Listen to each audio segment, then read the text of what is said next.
Die Reparatur von glanzgedrehten Felgen hat euch sehr interessiert. Heute geht es wieder um Felgen, nämlich um das Pulvern von Felgen. Und wenn es im Video um Felgenreparatur geht, dann darf mein Felgenbürstenmikrofon nicht fehlen. Und wer darf noch nicht fehlen? Rudi von Felgentech ist auch wieder am Start. Hallo. Denn er repariert nicht nur glanzgedrehte Felgen, sondern pulvert auch Felgen. Und wie es der Zufall so wollte, hatte der liebe Moritz von seinem 190er noch ein paar verrottete Felgen. Du hast dich darum gekümmert. Erstmal vorweg, danke, dass du da bist und hat Spaß gemacht. Ja, wie immer hat es Spaß gemacht. So eine kleine Herausforderung, wo Felgen sehr stark beschädigt oder korrodiert sind, um die wieder auf einen guten Glanz zu bringen. Und gerade für Moritz, für sein 190er-Projekt, dass wir das wieder schick kriegen. Ja, die Felge ist wirklich wie neu geworden. Also ich glaube gar nicht, wie die mal aussah. Ist wirklich krass geworden. Und genau darüber wollen wir jetzt sprechen. Ich würde sagen, wir machen es wie beim letzten Video. Wir gehen einfach mal die Schritte durch. Du sagst, was passiert, worauf du geachtet hast und was vielleicht die Schwierigkeit war. Und dann sind wir danach schlauer. Okay. Ja, wir sehen hier jetzt den Ausgangszustand der Aluminiumfelge. Wir können natürlich gut sehen, wie an den Kanten Bordsteinschäden oder Korrosionsschäden in den Flächen oder auch in den Prägungen vorhanden sind. Das sieht man nachher noch mal ganz gut in den nächsten Schritt. Ja, wirklich krass. Ich habe die ja nicht live gesehen, aber ich habe die Bilder vorweg gesehen, auch als Modi gekauft hat. Also ja, ich war gespannt. Ja, hier können wir noch mal sehen, die Sandstrahleinrichtung, wo wir die Felgen nach der chemischen Entlackung sandstrahlen. Hier könnt ihr sehen, die Felge ist fertig gestrahlt und auch schon beschliffen an den Korrosionsstellen.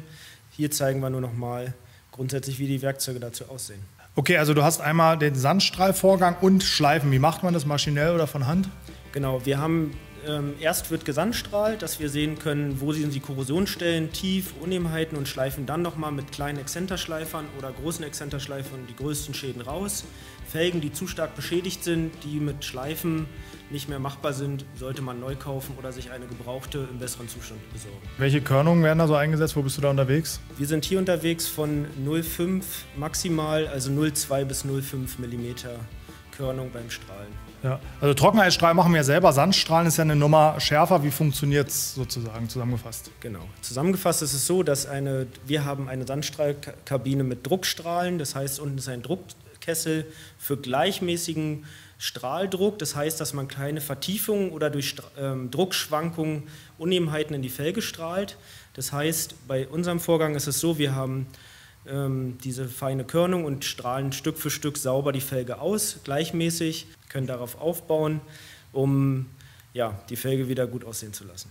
Also zusammenfassend, es ist auch eine Strahlmethode wie Trockeneis, aber es ist abrasiv, also nimmt richtig Material von der Oberfläche. Richtig, genau.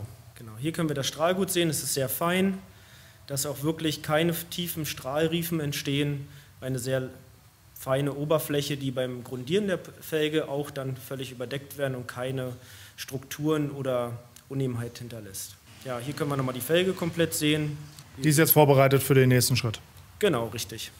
Die ist jetzt vorbereitet für die Grundierung im Pulvern. Hier kann man nochmal sehen, unten die nachgeschliffenen Stellen. Wir schleifen auch die Konturen wieder in Form, dass man auch keine Unebenheiten oder, sage ich mal, Vertiefungen vom Schleifen erkennen kann. Das ist sehr wichtig. Wir kriegen viele Felgen, die schon mal bearbeitet wurden, wo eben einfach großflächig ausgeschliffen wurde und sich dann Vertiefungen oder eben auch an den Rändern ganz klar eine platte Stelle bildet, die Rundung weg ist. Dementsprechend sollte man sehr darauf achten, wenn man Felgen bearbeiten lässt, grundsätzlich die Felgen schön geschliffen sind im Vorfeld. Genau, hier können wir sehen, wie die Felge grundiert wird.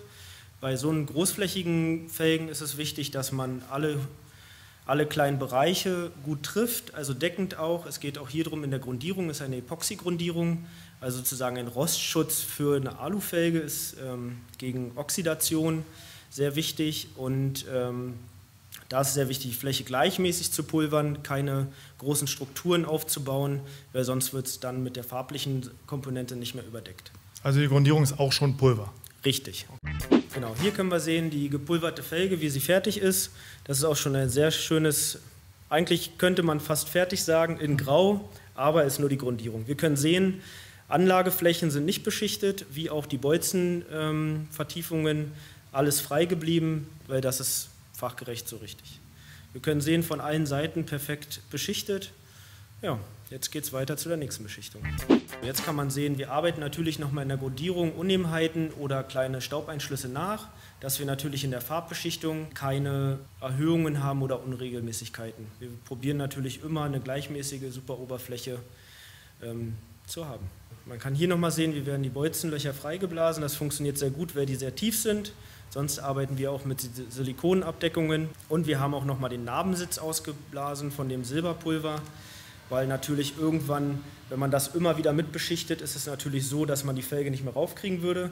Aber wir haben den Kompromiss gesagt, die Grundierung kommt einmal bis in den Narbenanschlussbereich, weil wir natürlich so gut wie möglich die Oxidation verhindern wollen am Narbenanschluss. Und was natürlich dann minimal abgeht, ist dann so, aber dann ist wirklich bis zum letzten Rand optimal beschichtet oder geschützt.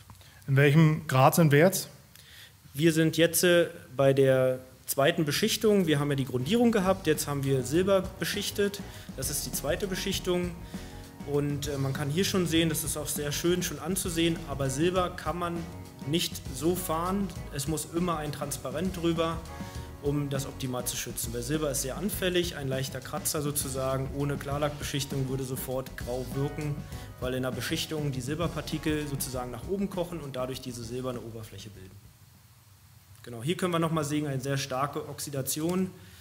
Und da haben wir es so, dass wir die Sachen nicht bearbeiten im hinteren Bereich, weil natürlich, wenn man das wegschleifen würde, Materialschwächung ist ein Kompromiss, den wir immer eingehen und sagen, im hinteren Bereich lassen wir das. Ja, jetzt können wir sehen, die Felge ist komplett Acrylpulver beschichtet. Zum Vergleich, wir haben auch im Autolackbereich, wird der Klarlack auch immer Acrylbasis gemacht.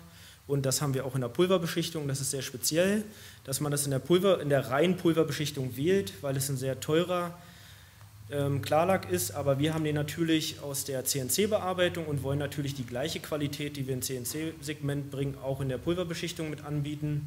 Deswegen haben wir auch so einen super Glanz und auch eine super Qualität. Ist generell das Verfahren das gleiche wie bei der werkseitigen Auslieferung von Felgen oder gibt es da Unterschiede? Also grundsätzlich ist es so, dass viele Farben in der Pulverbeschichtung auch gemacht werden, aber bei Herstellung von Originalfelgen ist es immer unterschiedlich. Es ist zu 90% so, dass die grundiert werden in der Pulverbeschichtung, aber dann auch lackiert werden. Das ist je nach Hersteller unterschiedlich, kann man immer nicht so genau sagen. Gibt es einen Vorteil oder einen Nachteil, jetzt eine Felge pulverbeschichten zu lassen oder lieber zu lackieren? Der Vorteil einer Pulverbeschichtung ist, dass es grundauf neu aufgebaut ist und jede Schicht sozusagen weiteren Schutz bietet. Also wir haben immer 3 Schichten drauf, egal was wir machen. Und der Vorteil ist, dass natürlich Pulver ist schlagfest. Nachteil ist natürlich, wie bei jeder Felge, also ich glaube, da gibt es keinen richtigen Nachteil. Der Nachteil ist einfach, wenn sie kaputt ist, muss man es immer neu machen, komplett. Bei einer lackierten Felge könnte man nur den Außenstern lackieren. Das ist vielleicht der Vorteil, aber ich sehe es einfach, es ist immer gleich. Es muss wieder instand gesetzt werden. So, wenn ich jetzt sage, ich will meine Felge pulverbeschichten lassen bei dir, brauche ich mir keine Sorgen machen. Wenn ich jetzt doch weit weg wohne und sage, ich habe da jemanden, kannst du so einen Punkt an Qualitätsmerkmal sagen, woran der Laie an der Werkstatt erkennen kann, dass da vernünftig gearbeitet wird, vielleicht welche Fragen er stellen kann oder ob es da Anhaltspunkte gibt? Ja, der erste Punkt generell ist speziell die Radvermessung, ist immer ein Punkt, dass immer sozusagen die Felge vor der Bearbeitungsbeginn generell geprüft wird auf Rundlauf. Wenn das nicht stattfindet, ist schon der erste Punkt, wo man sagt, okay, stopp erstmal und erstmal Felgen prüfen lassen. Weil wir haben jetzt auch mehrere Felgen, durch die Autolackaffen kommen auch Sachen immer öfters zu uns geschickt und die Leute sind sehr zufrieden, dass wir immer erst die Eingangsprüfung machen und erst gar nicht anfangen mit der Bearbeitung, bevor die Felgen nicht geprüft sind. Auch da der Tipp von meiner Seite, natürlich ist es wie bei der Aufbereitung, es gibt immer jemanden, der es billiger macht und wenn man sich mit dem Thema nicht beschäftigt hat, ist es auch verlockend, aber informiert euch einfach mal über das Verfahren, sprecht mit dem Anwender, Anwendungstechniker oder mit dem, wer auch immer das da bei euch macht und guckt mal, was ihr für ein Gefühl bekommt. Im Zweifel würde ich sagen, einfach mal anrufen. Ihr könnt Felgen auch hinschicken, es gibt ja da mittlerweile echt kostengünstige Versandmöglichkeiten und ich meine, ihr guckt unseren Kanal, weil ihr hochwertige Fahrzeugaufbereiter seid oder den Anspruch habt, in dem Bereich tätig zu sein. Also glaube ich, sollten wir auch den Anspruch bei den Felgen haben. Rudi, vielen Dank für das Projekt. Danke, dass du da warst, uns alles erklärt hast und wir sehen uns bestimmt bald wieder. Ja, und jetzt würde ich sagen, wir gucken uns das Schätzchen mal auf dem Schätzchen an. Wir montieren mal das Rad und dann ist der 190er fast schon fertig, zumindest von außen. Ich bin sehr gespannt, wie es aussieht ohne die ollen verrosteten Stahlfelgen, sondern mit den schönen frisch gepulverten Alus. Let's go!